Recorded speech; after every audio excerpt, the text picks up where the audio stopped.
Il est 18 h. À la caserne des pompiers d'Agen, Grégory, ce sergent-chef de 34 ans, vient d'être appelé en urgence.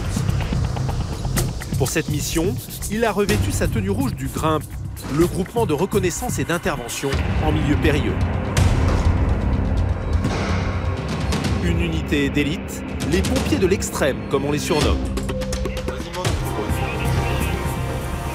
Ce soir-là, Grégory part pour une mission difficile. Un homme en danger de mort, coincé dans son appartement. En gros, c'est une assistance au brancardage parce qu'il fait 120 kilos. Tu vois ce que je veux dire? Après 20 minutes de route, les hommes du GRIMP débarquent dans un quartier résidentiel.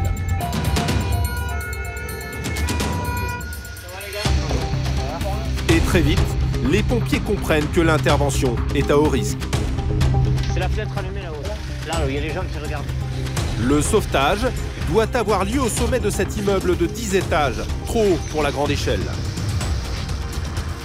C'est une personne qui est en difficulté respiratoire chez elle. Il y a le SAMU qui est sur place. Et elle pèse un petit peu, elle fait 120 kilos. Mais le problème, c'est le poids et l'ascenseur qui n'accueille pas le brancard. Effectivement, l'ascenseur de l'immeuble est trop étroit. On va monter au 7e. Impossible d'évacuer une victime par là, ni par l'escalier. Mais voilà, l'homme habite au 7e étage. Voici la victime. Elle souffre d'obésité et pèse plus de 120 kilos. En détresse respiratoire, son cœur risque de lâcher. La famille est inquiète. Mais il commence à être marbré, transpirer des grosses gouttes.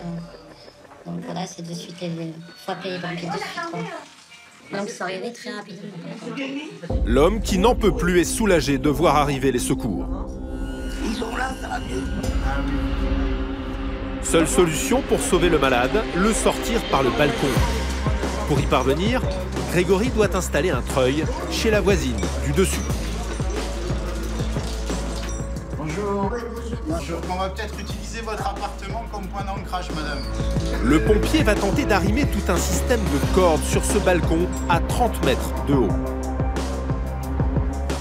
Moi, je m'imaginais un nœud de cordes et deux descendeurs, deux protèques de cordes, levés. Ouais, parce que moi je veux pas. Tout le problème, trouver un point d'ancrage pour supporter le poids du malade et celui du secouriste. Il y en a pour 250 kilos. Non, ça se voit. Là, on va les fissurer les bordels. Et ça se sort pas, ça? Si on met de la charge dessus. Ça se sort Non, pas? les deux se sortent pas. Si on met de la charge dessus, on éclate. Ok, il n'y a pas de fenêtre. Non, voilà. La manœuvre par elle-même, elle est simple. C'est le point sur lequel on va s'accrocher qui peut être compliqué. Impossible d'arrimer le système à la baie vitrée. Ce qui inquiète la voisine, dérangée en pleine soirée télé. Et c'est même J'ai toujours pas compris, qu'est-ce que vous voulez faire passer le monsieur du dessous par là? Pourquoi il peut pas aller dans l'ascenseur? qu'il soit allongé, madame. Grégory et Sébastien finissent par dénicher un poteau de béton, légèrement en contrebas, qui fera l'affaire. On peut prendre celui-là. Ouais. Point fixe ici. Ouais. Deux descendeurs. D'accord. Corde de 100 mètres et puis gaz quoi. Ok. Allez, on va faire le point. Mais la voisine n'est pas plus rassurée. J'ai juste une question à poser. L'immeuble date de 1960. Est-ce que vous croyez que ça va résister? C'est tout. Il n'y aura pas beaucoup de charge là-dessus, madame. Madame, c'est ça. Là. La charge est là-bas. Tout est là. Ne vous inquiétez pas, madame. D'accord. Non, non, je fais que j'ouvre là. Non, je laisse aller dire tout ça, je vais faire la route. Pour le GRIMP, pas le droit à l'erreur. Grégory accompagnera la victime dans le vide. Je vais ici le grand réa. Je sécurise quand même au-dessus. Je vais pas marquer, mais je le fais ici, tu vois. Okay. Avec petit gars, tu penses que c'est bon? Oui, oui, c'est bon. Par contre, c'est du sérieux, là, on est posé, il y a de la hauteur. Okay. Tout le matos à l'état. La hauteur, c'est pas commun. Par contre, les personnes de surpoids, c'est assez régulier. Ouais. C'est entre 70 et 80% de nos internes. Une opération d'ampleur. 5 hommes du GRIMP sont mobilisés. Il faut maintenant préparer la victime pour le grand saut.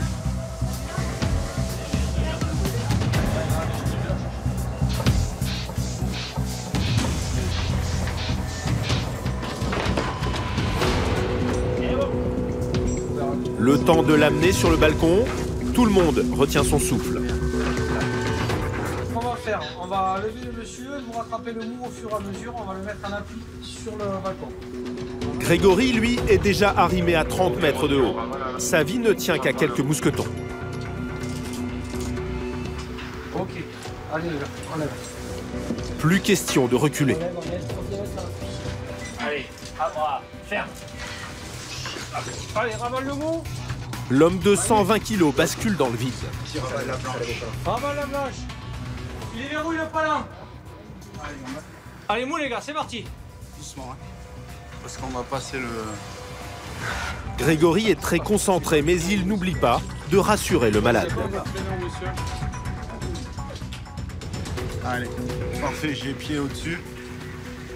Nickel comme ça, Pouille. Vous m'avez dit votre prénom du coup, monsieur?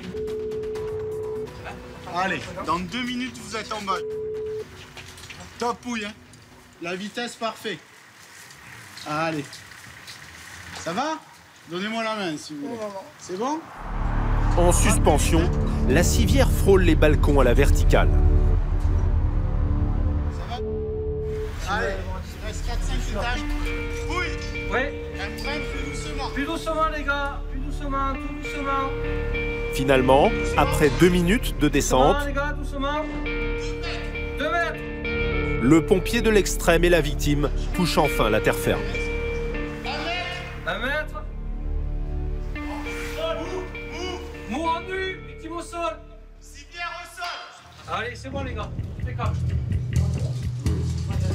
Pour Sébastien, c'est le soulagement. Il a beau être aguerri lui aussi à ce type d'intervention, celle-ci était plus sensible que les autres. Celle-là était beaucoup plus technique, beaucoup plus risquée aussi. Ce sont des risques mesurés avec la confiance absolue de l'équipe. En notre équipe, on a une confiance les uns envers les autres absolue. Sinon, ça ne sert à rien qu'on soit ensemble. L'homme est déjà parti vers l'hôpital où il a pu être soigné grâce au dévouement de Grégory et ses collègues rompus à ses missions de haut vol.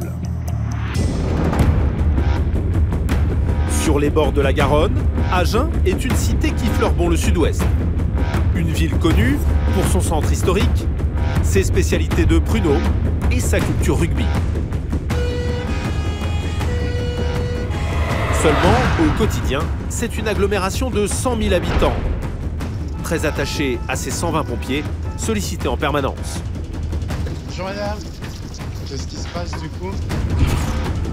Il faut dire qu'ils peuvent faire des miracles, même quand le pronostic vital des victimes est engagé.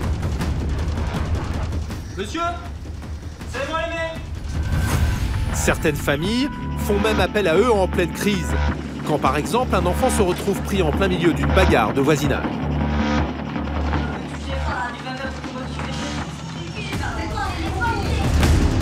Agen, une ville historique où la moindre intervention peut virer au cauchemar dans ses ruelles étroites.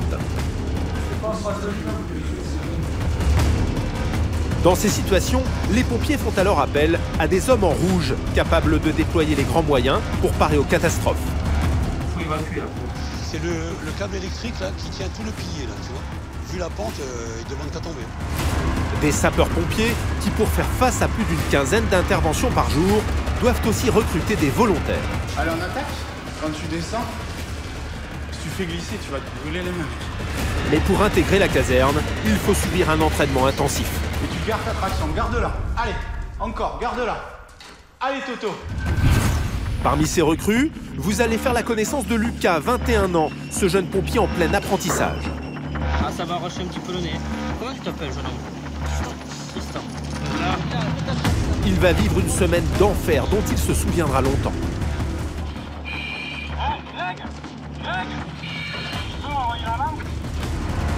Des jeunes volontaires, encadrés par Grégory, le pompier de l'extrême qui n'a pas froid aux yeux. Ça va, madame? Allez, vous inquiétez pas, dans 30 secondes, vous êtes en bas, d'accord? Plongés dans le quotidien à 100 à l'heure des pompiers d'Agen.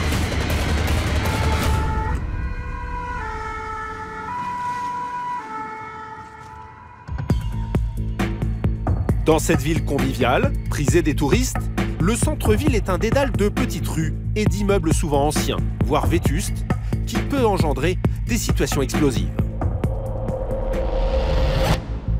Pour les surmonter, la caserne d'Agen compte une centaine de pompiers, et parmi eux des unités spécialisées, chargées de prêter main forte à leurs collègues. Ce soir-là, son tour de garde à peine commencé, Cyril est déjà appelé sur une intervention. Ce sergent-chef de 37 ans, originaire d'Agen, connaît la ville comme personne.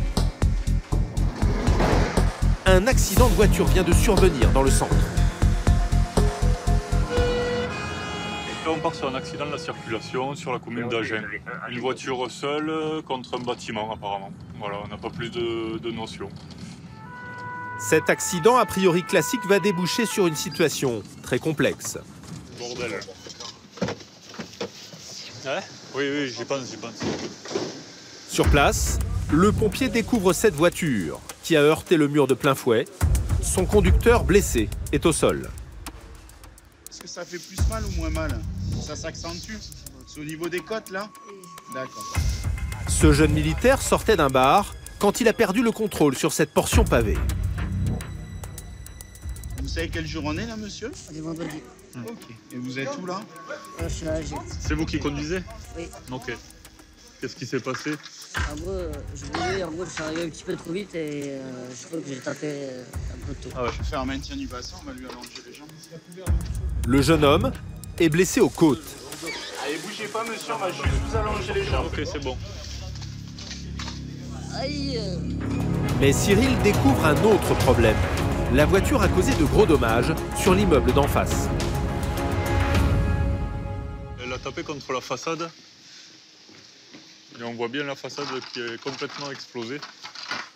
Le bâtiment ancien a très mal encaissé le choc. Le bâtiment qui est en déséquilibre, qui a été impacté par l'accident, il est collé à d'autres habitations. Donc on va aller faire une reconnaissance, voir s'il y a des familles à l'intérieur. On ne peut pas les laisser dans une zone de danger comme ça. Alain, le collègue de Cyril, décide d'aller prévenir les occupants de toute urgence.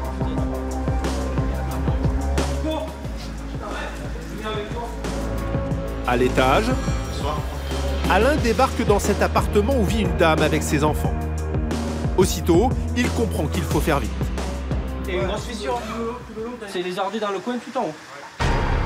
La priorité, réveiller les enfants. Il faut évacuer là.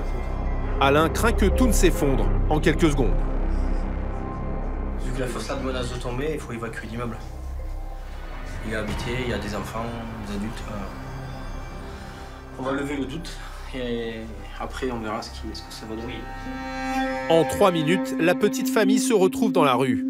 Sans l'intervention des pompiers, ils seraient encore en train de dormir. Tu n'as rien entendu? Tu as entendu un bruit? Toi non plus? Tu n'as rien entendu?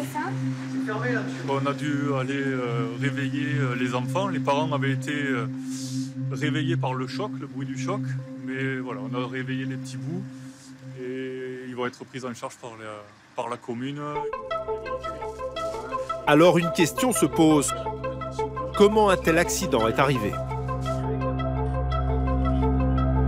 Vous avez consommé de l'alcool, monsieur?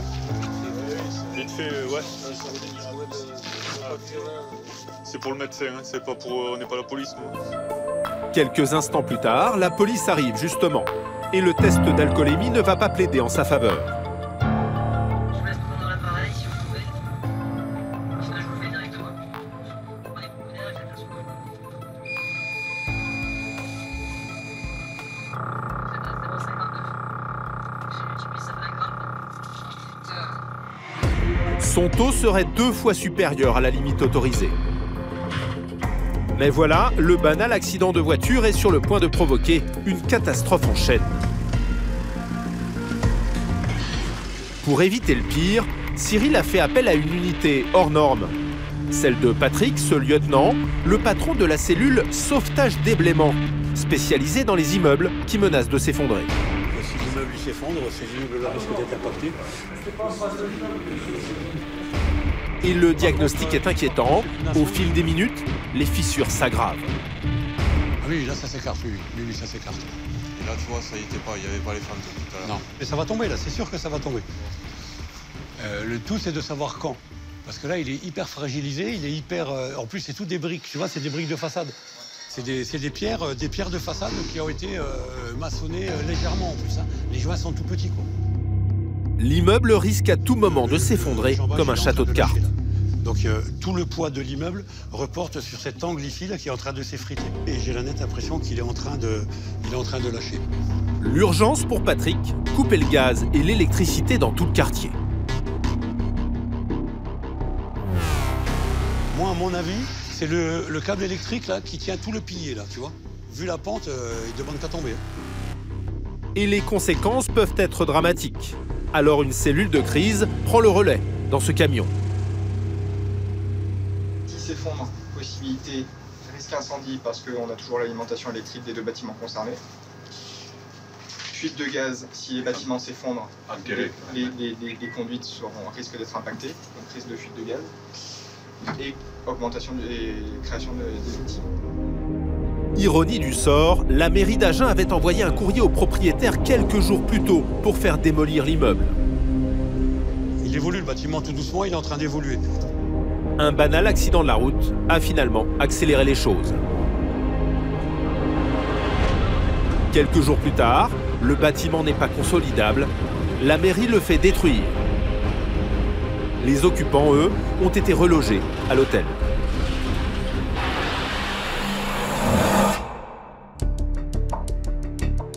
Avec plus de 5000 interventions par an, pour les pompiers d'Agen, les moments de détente sont plutôt rares. Cet après-midi-là, c'est la fête. Allez, 3, 4. Lucas fête ses 21 ans ce jour-là au milieu de ses camarades.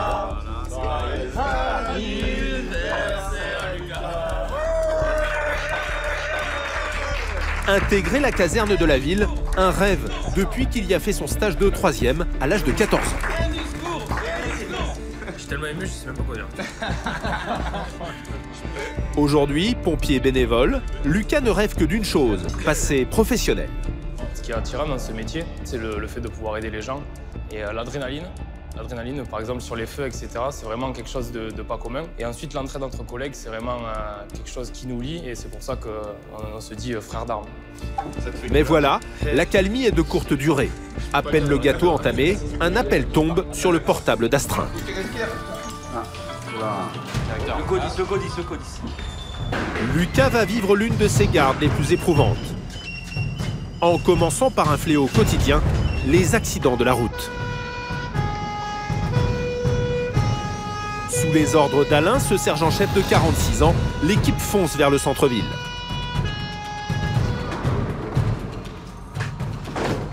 Sur place, les pompiers découvrent un scooter couché au sol. Le conducteur, un jeune de 17 ans, a violemment heurté le trottoir. T'as pas mal dans le cou. Hein? Tu sais pas? Première étape, Lucas doit lui retirer son casque sans causer de dommages. Ah, ça va arracher un petit peu le nez. Comment tu t'appelles, jeune homme? Tristan. Tristan. Là, mets ta tête dans ma main. Laisse-toi repose. Voilà, super.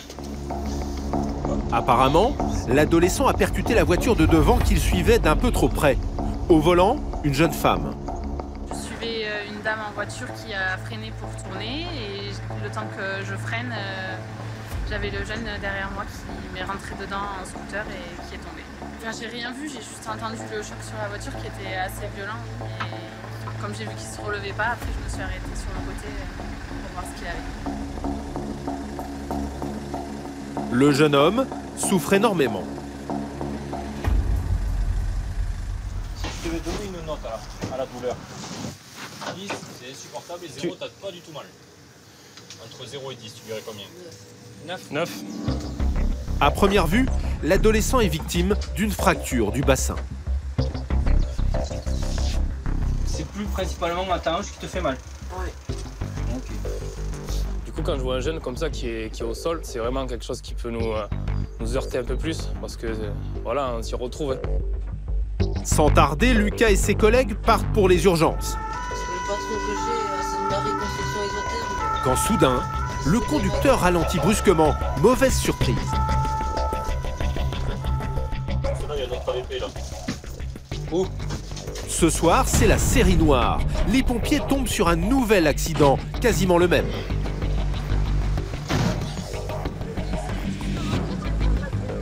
Un nouveau scooter est à terre. Et problème, aucun renfort n'est disponible. C'est la cuisse seulement, t'as pas mal ailleurs. Incapable de se lever, la conductrice, une jeune femme, s'est probablement cassé la jambe. On va essayer de prendre la position. L'intervention s'avère plus difficile que prévu. Et à bord du camion, le jeune homme a de plus en plus mal. Lucas tente de le rassurer.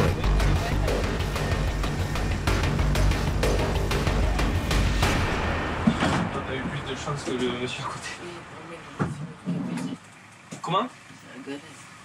Ah là, ils sont obligés d'aider mes collègues. Pas pour longtemps, mais après on... L'adolescent doit prendre son mal en patience, le temps que d'autres pompiers arrivent enfin. La jeune femme s'est cassé le fémur en chutant.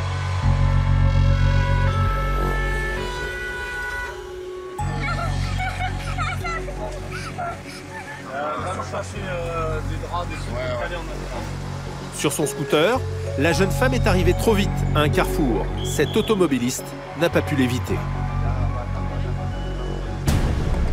C'est moi qui ai eu l'accident avec... Ouais. J'étais en train de m'engager entre... Il y avait bouchon et j'étais engagé entre les deux. Et j'étais en attente de passer et bon, j'ai rien vu arriver et puis bon, ça a percuté honnêtement. J'ai juste entendu boum. Voilà. Hein? Non, mais t'es responsable de rien, par contre. T'inquiète pas. Tout le truc, c'est... Voilà. L'important, c'est que t'ailles bien. Et le reste... C'est ça, c'est qu'une jambe, il est dit. Le reste, moi, le truc et tout, c'est bien. Ça, tu te prends pas la tête avec ça. En attendant, à bord du camion, Lucas fait patienter le jeune blessé comme il peut. Comment il va, le jeune homme? Tu peux un petit peu expliquer la situation ou sur quoi on est tombé? Oui, expliquer. Impossible de repartir, il faut s'occuper de la jeune femme. Attention pour lever. Bon, allez, envoyez-moi le tas. Allez, on copie. Attention, doucement. Les pompiers peuvent enfin s'en aller. Après cette double intervention, une première pour Lucas. Allez, on est parti. Être redirigé, prendre un appel radio lorsqu'on est disponible, ouais. Mais c'est vrai que quand on transporte avec une victime, c'est... Non, c'est une première. Dans 3 minutes, Une intervention qui, ce soir-là, a créé une vocation inattendue. Je voudrais essayer de faire pompier, ouais. Secourir des personnes, être là, aider toutes les personnes qui sont en difficulté et tout. Je trouve ça bien. 1 heure après son accident, l'adolescent débarque enfin à l'hôpital. Une soirée à rebondissement, surtout pour sa mère. Prévenue par les pompiers, elle commençait à paniquer, ne voyant pas son fils arriver. Ne s'énerve pas. On reste au calme. Reste zen parce que t'es pas prêt de passer. Je sais. Et apparemment, il y a eu un double accident, donc ils sont arrivés un quart d'heure après que moi je suis arrivée. Donc d'où l'inquiétude de savoir où est mon enfant. Voilà, s'il est à l'hôpital ou à la clinique, ou s'il faut que je reparte, ou si je reste. Voilà. L'adolescent rejoint quelques minutes plus tard par l'autre victime de la soirée. La jeune femme à la jambe cassée, encore sous le choc. Ça va, tu te sens mieux? Ouais, bof. Je remontais la file par la gauche et j'ai pas vu la voiture qui est arrivée parce qu'elle était cachée avec une autre voiture. Et j'ai essayé de freiner, mais il faut que je change mes freins. Heureusement, les 2 jeunes gens ont eu beaucoup de chance, car le nombre de tués en 2 roues a augmenté de 9% l'an dernier. Après quelques jours d'hospitalisation, ils ont pu ressortir sans trop de dommages.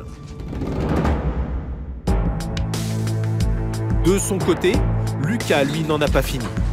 Dès le lendemain, une nouvelle intervention va pousser le jeune pompier dans ses retranchements. Il est 19 h, un appel au secours vient de tomber au 18. Rempart pour un arrêt cardio-respiratoire chez une femme de 72 ans. Les pompiers débarquent dans ce quartier pavillonnaire. Sur place, le quotidien d'une famille a basculé en quelques instants. Je prépare là aussi. Allongée sur le sol de la cuisine, cette dame de 72 ans vient de faire un malaise cardiaque. Lucas et ses camarades doivent tout tenter pour faire repartir le cœur. Attention, écartez-vous de la victime. Vas-y.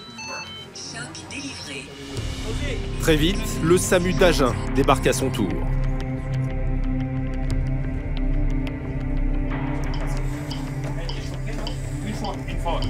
Pour le mari et le fils de la dame, c'est la stupeur. Il y a quelques minutes encore, ils discutaient ensemble dans la cuisine. Vous avez vu, elle s'est plainte de quelque chose, de malaise, de douleur?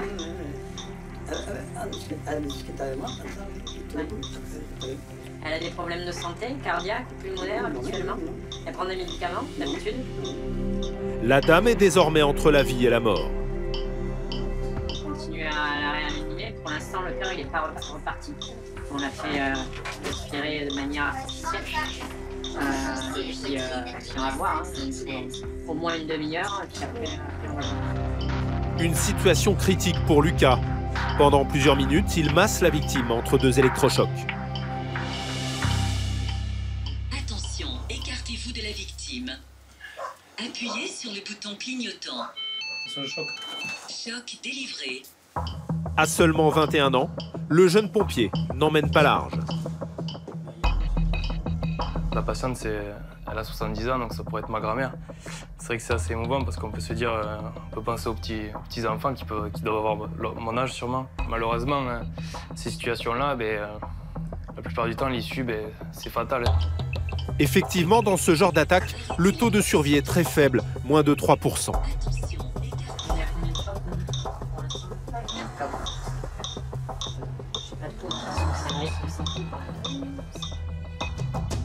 Et malheureusement, après 40 minutes d'effort, et malgré l'acharnement des secours, peine perdue. Un choc pour les proches. Et de l'amertume pour les pompiers. Putain, il y a un massage de prix, il y a des chocs et tout, je pense vraiment qu'on est allergique. On voit la tristesse des gens. Et nous, ça nous met mal à l'aise un peu parce que bon, ça, c'est les choses de la vie. Le moment est plus difficile pour Lucas, moins aguerri que ses camarades. En fait, non. C'est l'anniversaire à la caserne et puis l'opérationnel a pris le dessus et puis voilà, on se retrouve confronté à une situation assez délicate. Le décès d'une personne, donc c'est pas toujours évident. Mais pas le temps de s'apesantir, car le baptême du feu continue. Ce soir-là, une dernière épreuve se profile pour le jeune bénévole.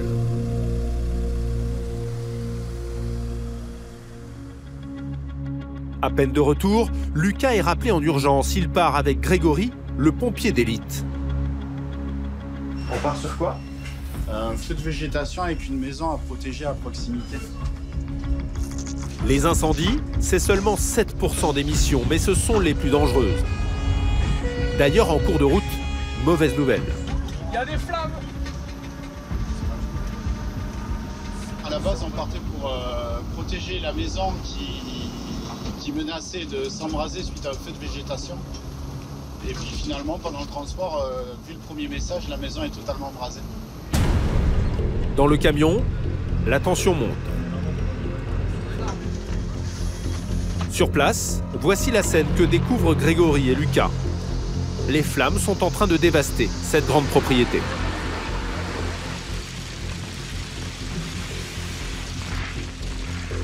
L'inquiétude est grande. Les voisins n'ont plus de nouvelles du propriétaire, qui est peut-être à l'intérieur. Une suspicion de personne à l'intérieur, d'une victime potentielle. La priorité, attaquer le brasier avec 2 collègues. Lucas monte en première ligne. Un coup sur la poutre là-bas dans l'angle, comme ça elle tombe. Et voilà, à ta droite. Voilà. Tu feras attention au volet au-dessus de toi. Voilà, et à un moment il va vouloir tomber. Décale. Tu veux taper où? Là, celui-là. Pour le jeune volontaire, pas évident de maîtriser cette lance très puissante qui projette plus de 500 litres à la minute. Hein? C'est important quand on est conducteur de gérer la pression à la lance parce que si on a trop de pression, quand on est tout seul pour le maniement de la lance, c'est super compliqué. Au bout d'une vingtaine de minutes, les pompiers peuvent enfin pénétrer dans la maison. Là, ce qui va travailler déjà, ça va Je fais une reconnaissance là-haut. Mais du coup, je prends Lucas avec moi, je l'avais laissé en bas là. Oui. Lucas et Grégory vont tenter de retrouver le propriétaire, peut-être encore vivant, à l'intérieur. Allez, on progresse, on va faire une petite rencontre, c'est bon? Allez, on est parti, poulet. L'incursion commence, au fil des pièces, complètement calcinées.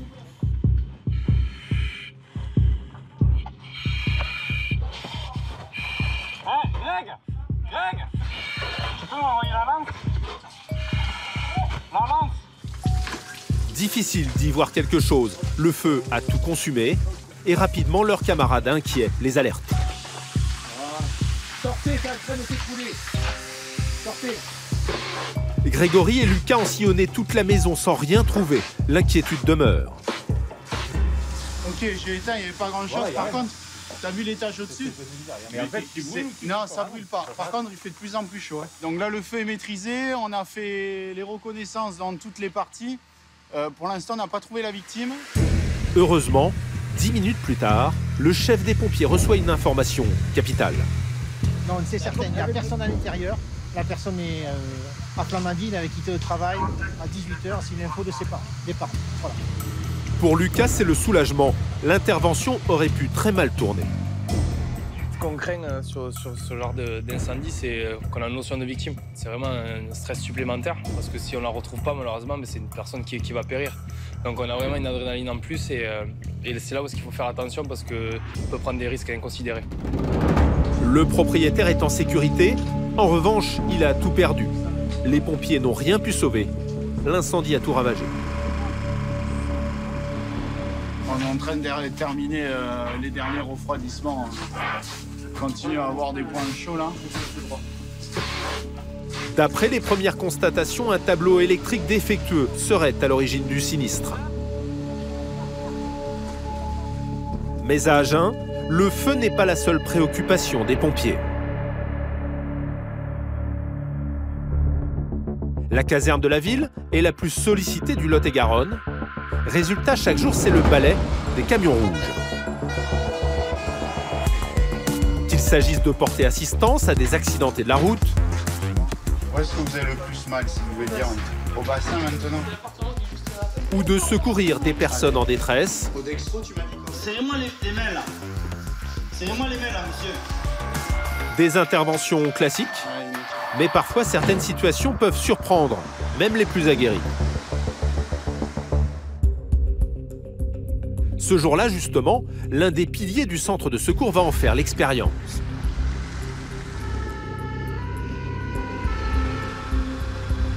Cyril, sergent-chef de 34 ans, a beau avoir du métier, il lui arrive encore d'être confronté à des situations inédites. Tu peux me donner une rue dans la cité Tapi, s'il te plaît? Cyril et son équipe débarquent devant cette maison de retraite. Le personnel, très inquiet, vient d'appeler les secours. Un résident à l'étage a été découvert inanimé. Monsieur, c'est moi les mains. C'est moi les mains. L'homme de 94 ans ne réagit plus. Monsieur.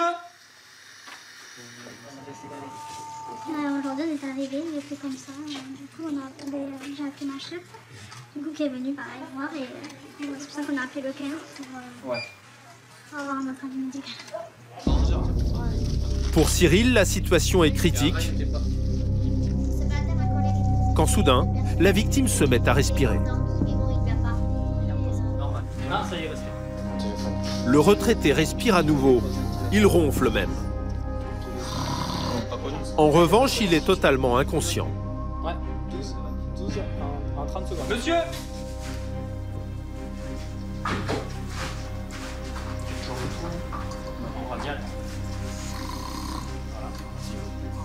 La victime arrête de respirer pendant un long moment.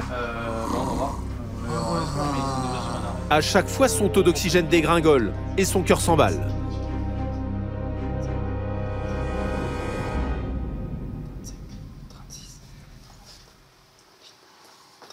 38 secondes de la pause. Là. Voilà, c'est ça. En fait, il fait 30 secondes de respi et 27, 30 secondes. Cyril vient de comprendre, l'homme fait de violentes apnées du sommeil, très dangereuses à son âge. Parmi les pompiers ce jour-là, un autre jeune de 21 ans, lui aussi, s'appelle Lucas, et il doit se préparer à affronter un arrêt cardiaque. C'est un cas assez dangereux. On n'y est pas confronté tous les jours. Cette personne, en fait, elle est inconsciente et elle marque des pauses respiratoires qui durent entre 30 secondes et 1 minute et qui s'aggravent de plus en plus. On va laisser comme ça parce qu'il a une petite tension. En liaison avec le SAMU, Cyril décide d'hospitaliser le malade, mais il faut qu'il reste allongé. Là, on est en train de regarder comment on va faire pour procéder à l'évacuation, sachant qu'il a 8 de tension et qu'il faut absolument qu'on respecte l'axe vertical. Alors, le problème, c'est qu'il faut essayer de respecter la verticalité, donc il va falloir qu'on le porte ici, dans le virage, ici. Quelques minutes plus tard, Cyril reçoit enfin du renfort. Il va falloir s'y prendre à plusieurs. Pour faire du renfort au brancardage. Mais l'affaire est suffisamment alarmante pour que le SAMU débarque à son tour. Bonjour. Rapidement, la chambre du retraité est noire de monde, un brouhaha qui brusquement va tout changer. Ah, vous m'entendez, monsieur? Oui. Oui. Eh ben voilà. Ça va, monsieur? On vous dérange? Oui. Un peu? Est-ce que vous êtes fatigué? L'homme vient enfin de se réveiller. C'est à l'hôpital, non médicalisé. Non médicalisé? D'accord. Objectif, ne pas brusquer le retraité. Pas moins de 6 pompiers vont s'y employer. Pour autant, le résident n'est pas sorti d'affaire.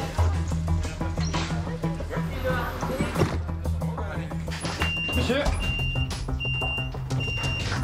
Hop là. Allez, on ouvre les yeux. Allez, tout à l'heure, vous êtes réveillé. À bord, c'est Lucas qui a la lourde tâche de veiller sur le vieil homme. Allez, voilà, c'est bien, allez. Nickel. Si jamais là, je vois qu'ils s'arrêtent vraiment pendant très longtemps, et bah, après, ils sont pas loin, mes collègues, on s'arrête. On est suivi par le SMUR, donc il n'y a pas de problème. Lucas, un peu inquiet quand même, est impatient d'arriver aux urgences. Deuxième fois que ça m'arrive en 5 ans que la personne fasse des pauses comme ça.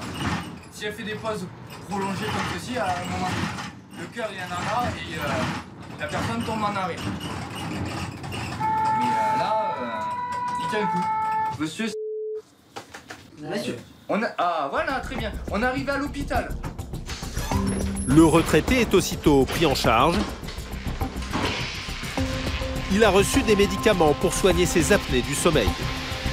Les secours aux personnes en détresse, c'est 80% des interventions pour les pompiers. Résultat, ils sont très populaires à Agen, à tel point qu'on les appelle souvent en premier pour régler des problèmes sensibles au sein même des familles. Ce soir-là, une autre équipe est sur le départ en direction des ruelles de la ville.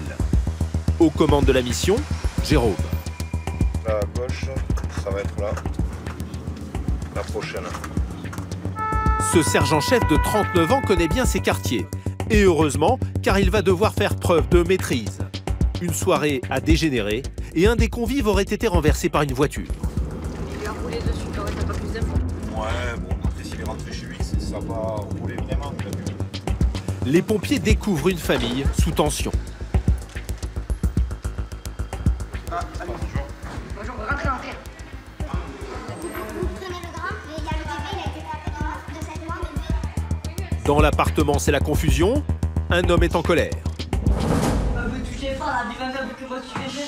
C'est qui ça? C'est quoi? Les pompiers. Monsieur, c'est les pompiers. Allez, ça marche. Qu'est-ce qui s'est passé? Il me faut une explication.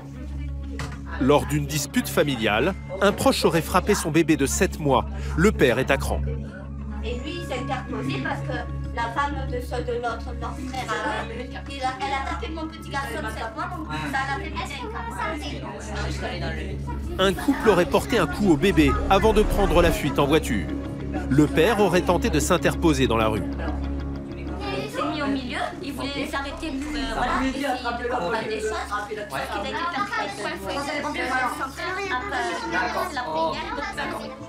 Au milieu de cette ambiance électrique, Jérôme a une priorité, le nourrisson, qui aurait pris un coup. Juste avant tout, c'est pas endormi, le petit, après ça, il a pas vomi. Ok, il a pleuré, après ça s'est calmé, il a rien. À première vue, le bébé semble aller bien. Juste vous surveillez le petit, qu'il n'y ait pas de changement, ça marche? Voilà. Malgré tout, l'affaire est grave. Pour coups et blessures sur un mineur, le couple qui a pris la fuite risque gros. Il y a la police qui vient. Pour tout ce qui est plainte, la police va gérer. Nous, on est là pour la santé. Du côté du père, justement, la situation est plus inquiétante. Ils sentent pas la même. Ils sentent pas la même. T'as une douleur de 5 sur 5 sur le ventre. En voulant stopper les agresseurs présumés, l'homme s'est probablement cassé la main. On va faire tranquillement, on va retirer cette veste. Vous allez le faire avec délicatesse. La main ici, vous savez quoi? Vous avez sûrement 1 ou 2 doigts de cassé, c'est pour ça que c'est douloureux. Allez, c'est bien. Le père est dans tous ses états, mais Jérôme veut tout de suite le rassurer, son petit garçon va bien. Tu m'écoutes? Le petit, il a rien, d'accord? Quand je le... Regarde-moi quand je le parle.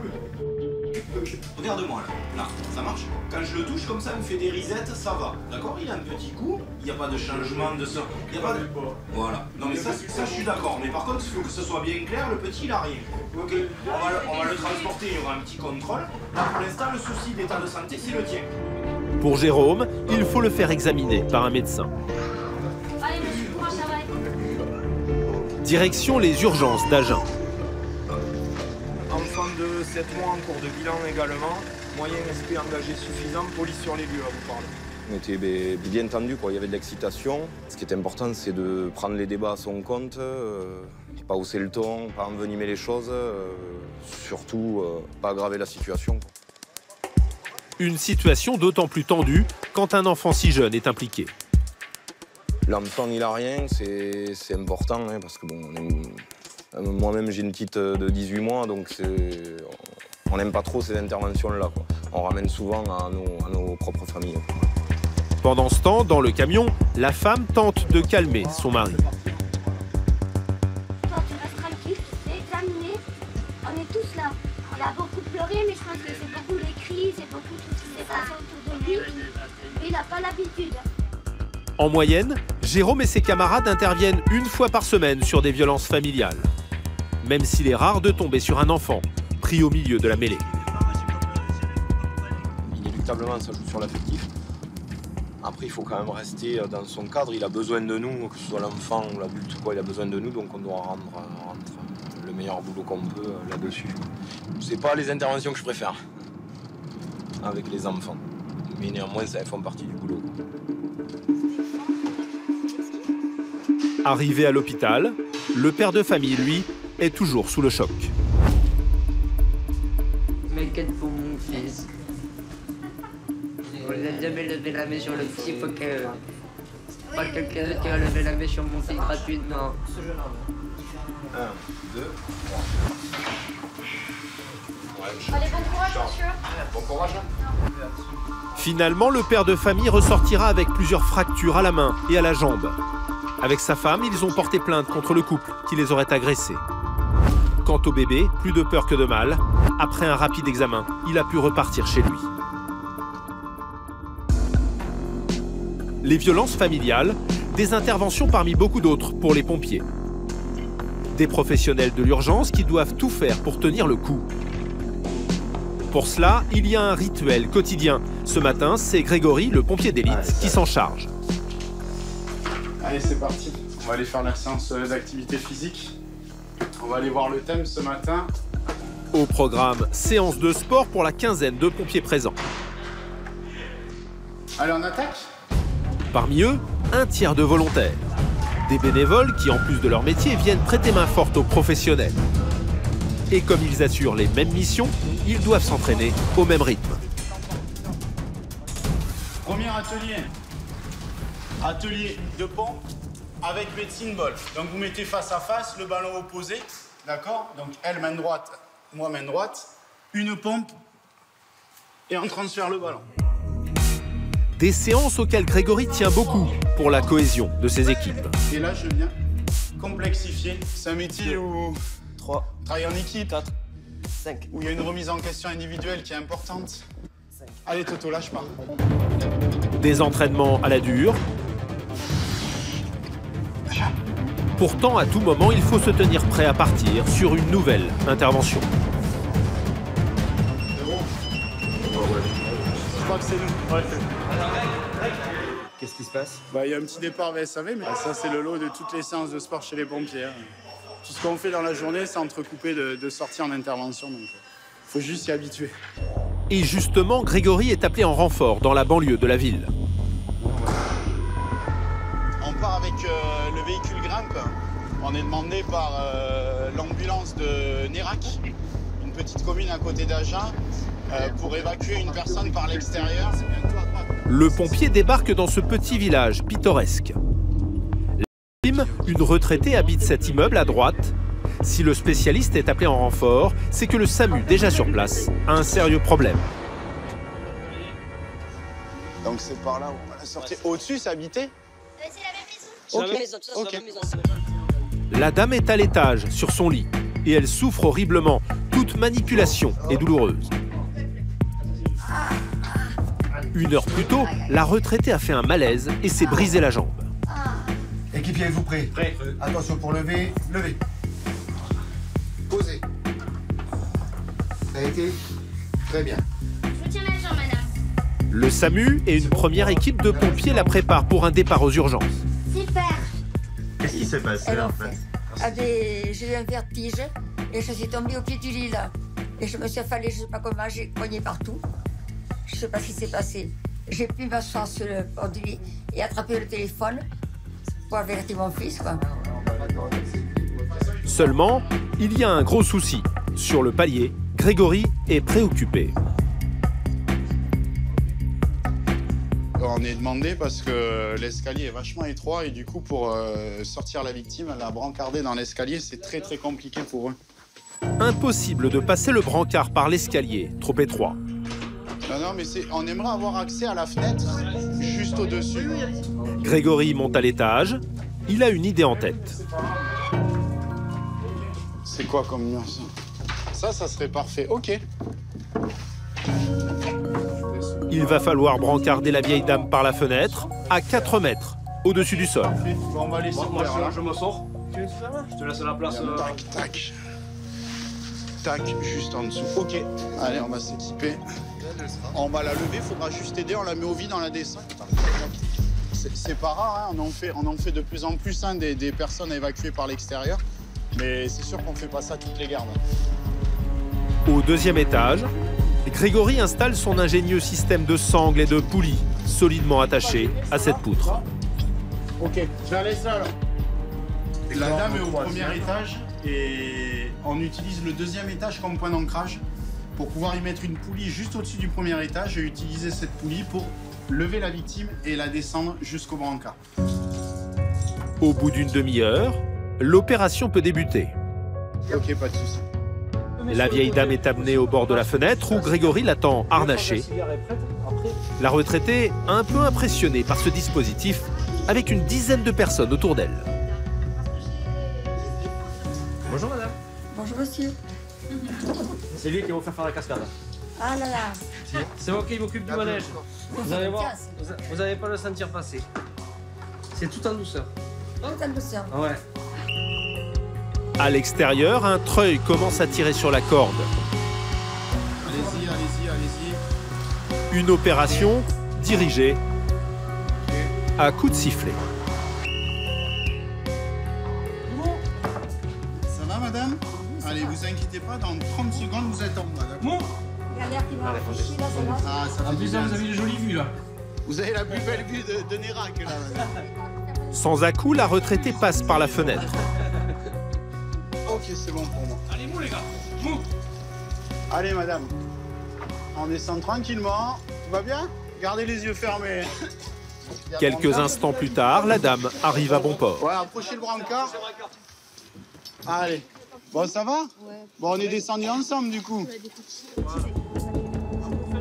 La retraitée en a presque oublié son col du fémur cassé pendant quelques instants. Comment c'était? Impeccable. Impeccable. Ah, il fait bon là ici dedans, vous allez être bien au chaud. Bien au chaud là. Ah ouais. Découverte comme j'étais, là c'était bon. Une nouvelle intervention réussie. Grégory en enchaîne 2 par mois en moyenne. À chaque fois, pas le droit à l'erreur. Au-dessus du vide, le moindre oubli ne pardonne pas. Dès qu'on est sur les lieux, ça va relativement vite suivant la manœuvre qu'on doit mettre en place. Et c'est pas anodin comme intervention. Hein. Donc il faut tout sécuriser et on ne peut pas faire ça en 10 minutes. Quoi. Des sauvetages les plus techniques aux sorties les plus ordinaires, ces missions sont toujours plus nombreuses pour les pompiers. En moyenne, on compte 70 interventions par jour dans le Lot-et-Garonne.